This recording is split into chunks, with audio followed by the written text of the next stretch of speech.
Welcome back to my channel.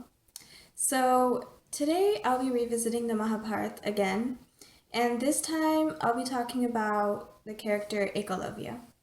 So Ekalavya's father was the king of the Nishadas, who were a mountain-dwelling people who lived in the forest covering what is known, I don't know if it's still known today as the Vindhya Mountains, but back then it was known as the Vindhya Mountains.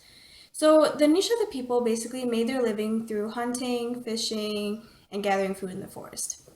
So from a very young age, Ekalavya was very skilled in hunting, especially with using a bow and arrow, and he wanted to learn the art of warfare properly.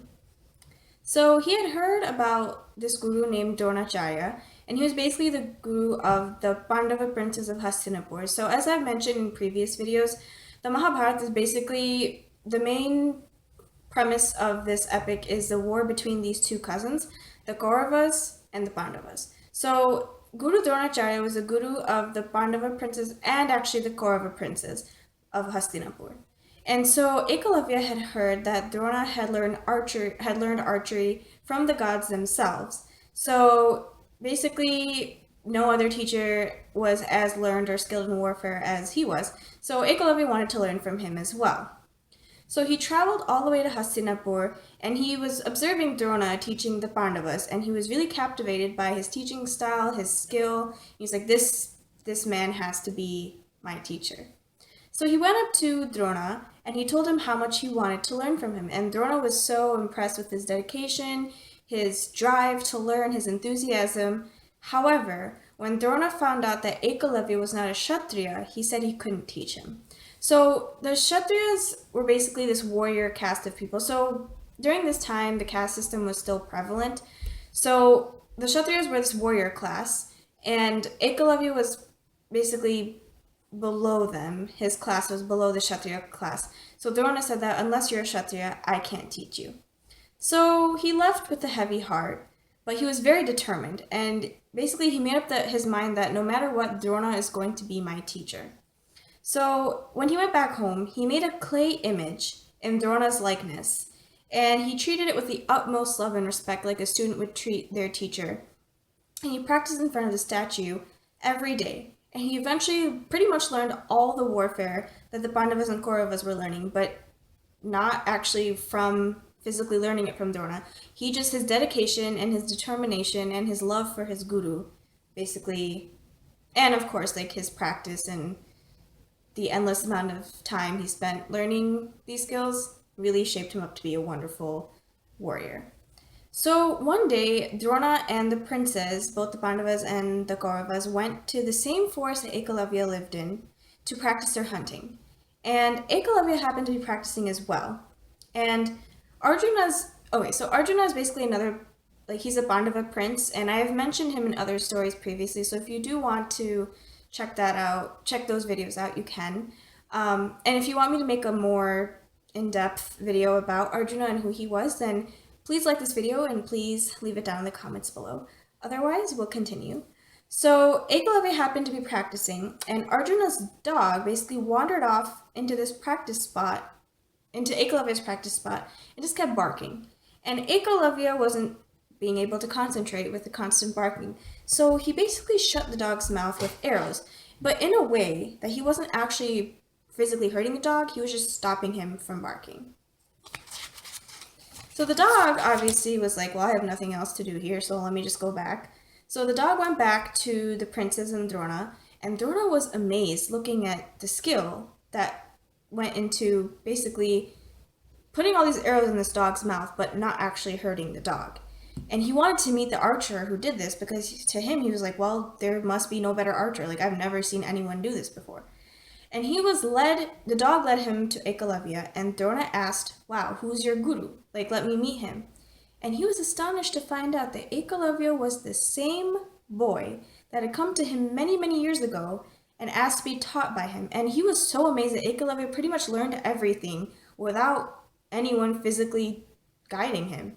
And so, of course, Drona was like, wow, this is an amazing person. Like, wow, he's like the best archer in the whole wide world. However, Drona had promised Arjuna that he would make sure Arjuna was the best warrior in the world.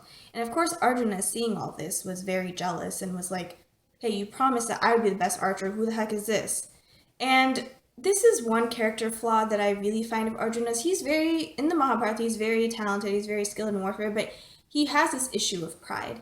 And I can touch on that in a later video if everyone wants me to make a more in-depth analysis about his character. But I know he's seen as one of like the good characters, but in my opinion, he has some flaws of his that really I think don't make him the best person.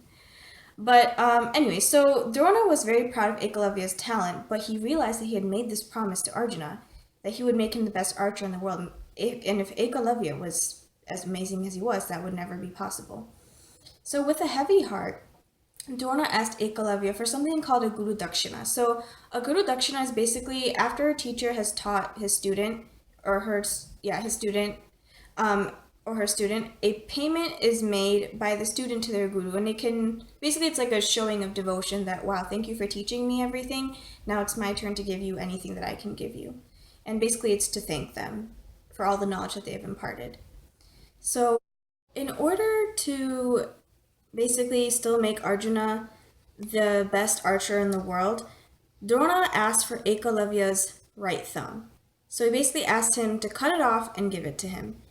And this was basically going to ensure that Ekalavya could not be as amazing of an archer as he was, and Arjuna would still be the best archer in the world. And Drona knew that Ekalavya was so devoted to him that he would do it.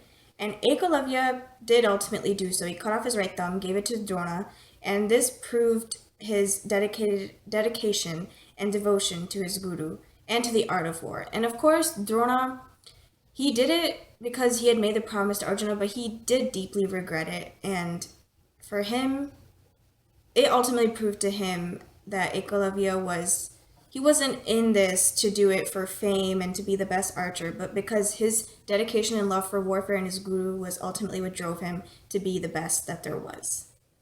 So moving on to the analysis of this myth. So there's many aspects that we can kind of dissect and look at. I guess the first one we can see in some people's eyes is Drona and his flawed teaching. And I kind of agree with this because I feel like Drona should have never give Arjuna this false pride and hope that he could make him the best archer, because in my opinion, I feel like if he had just told Arjuna, just learn the art of warfare, try to be the best you can be, instead of being like, you're going to be the one, the best, the ultimate maestro, then maybe Arjuna wouldn't have had this sense of false pride and jealousy that he did have when he saw Ekalavya. And we can look at Ekalavya as the epitome of devotion and sacrifice and respect for elders, some aspects of Hindu mythology that are very important in Indian culture today, especially the respect for elders portion. And I was reading an article by Sunita Viswanath, who is a social justice activist, and I'll link it below in the description if you guys want to check it out. So, according to her, this analysis of this myth was done from a Dalit perspective, and a Dalit is basically in India. It's like, even though the caste system I don't think is still legal, there are still issues surrounding caste, and people still do believe in it, unfortunately.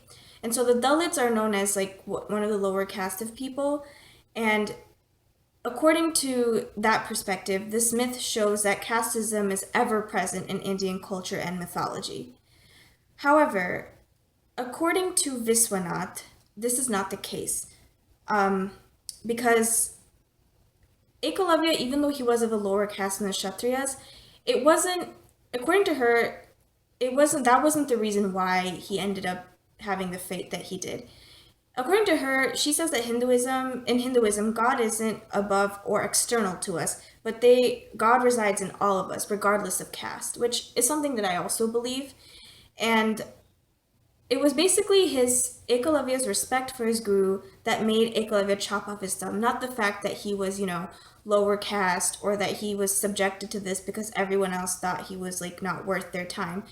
And I do kind of agree with this because I think from my perspective, Drona never saw him as someone beneath the Pandavas or the Kauravas, because before he obviously found out he was Nishad of the Nishad the tribe, he wanted him as a student. He was mainly looking at his dedication, his determination, his enthusiasm.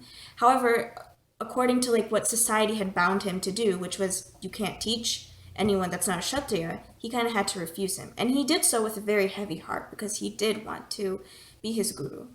And so, and I think also the fact that Ekalavya never learned anything physically from Drona, but whatever he learned was just through practice and dedication. Um, that's another, I think, aspect that Viswanath touches on, the fact that like you can't make this a completely casteist based belief that, oh, Ekalavya failed because he was a lower caste. So I don't know exactly what everyone's opinion is on this. I do kind of agree with Viswanath in this aspect. However, I also do think that this casteism aspect does play a little bit into this myth, with the whole society telling Drona and Ekalavya that they can't be who they were meant to be or who they want to be. But yeah, I'd be interested in knowing what everyone's opinion is on this aspect. If you guys want to leave your opinions in the comments below, I'd love to read them. And if you guys have any other suggestions, if you guys want to learn more about other characters from the Mahabharata or any other Indian epics or any other mythology of any kind, I would love to review them. So thank you very much for watching, and I hope you all have a wonderful day. Bye.